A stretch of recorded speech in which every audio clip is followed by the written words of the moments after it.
Good morning, yun na naman, papasok naman tayo ng trabaho.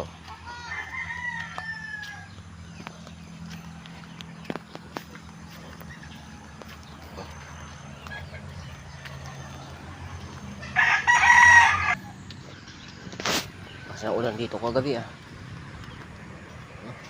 Kung pansin nyo kalangitan. Ito, manok maulan.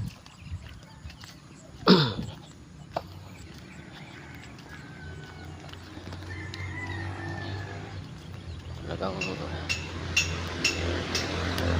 tuwa yung mga magsasaka na naman dahil natulang na naman ang mga pananim nila.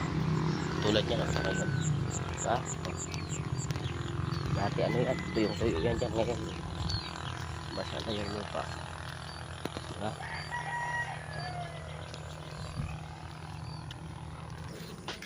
Ayan yung inanuan namin mga munggo. Dami pang pitasin, oh. Sayang, wala na lang pipitas.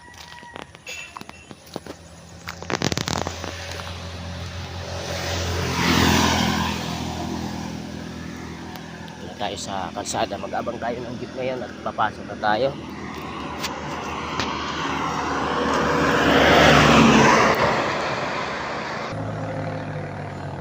No, dati ito dito nung umuwi ako nung December yata yan. Karatanim lang. 2 buwan lang inani na. Ang bilis ng palay dito sa Pangasinan, 2 araw lang.